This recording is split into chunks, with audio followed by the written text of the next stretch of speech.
தூத்துக்குடி மாவட்டம் காப்பரப்பட்டியில் வருடாந்திர திருவிழாவின் போது சாமி ஊர்வலத்தின் இடைமறித்து காவல்துறையினர் பொதுமக்களிடம் அநாகரிகமாக நடந்து கொண்டதாக கூறி கிராம மக்கள் போராட்டத்தில் ஈடுபட்டுள்ளனர். குறிப்பாக பெண்கள் மற்றும் குழந்தைகள் மீதான காவல்துறையினரின் வன்முறை இப்பதிவில் வெளிப்படுகிறது. காவல்துறை வன்முறை: திருவிழாவிற்காக சாமி தூக்கிச் சென்றபோது ஆண் மற்றும் பெண் காவலர்கள் இணைந்து தங்களை தாக்கியதாக பெண்கள் குற்றம் சாட்டுகின்றனர். பெண்களுக்கு இழைக்கப்பட்ட அநீதி: ஒரு பெண்மணி பேசும்போது காவல்துறை அதிகாரிகள் தனது சேலையை இழுத்து தன்னை அசிங்கப்படுத்தியதாகவும் கட்டிப்பிடித்து வன்முறையில் ஈடுபட்டதாகவும் கண்ணீருடன் கூறுகிறார்.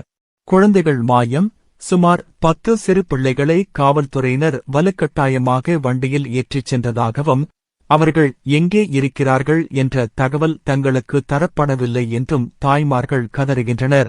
தேர்தல் புறக்கணிப்பு: காவல்துறையினரின் இந்த நடவடிக்கைக்கு எதிர்ப்பு தெரிவிக்கும் வகையில் எங்கள் ஊருக்கு யாரும் ஓட்டு கேட்க வரக்கூடாது என்றும் தாங்கள் தேர்தலை புறக்கணிக்கப் போவதாகவும் மக்கள் ஆவேசமாக முழக்கமிடுகின்றனர். அரசு மீதான அதிருப்தி: அரசாங்கத்திடம் இருந்து தங்களுக்கு எந்த சலுகையும் வேண்டாம் என்றும் தங்களுக்கு இழைக்கப்பட்ட அநீதிக்கு நியாயம் மட்டுமே வேண்டும் என்றும் மக்கள் கோரிக்கை விடுக்கின்றனர்.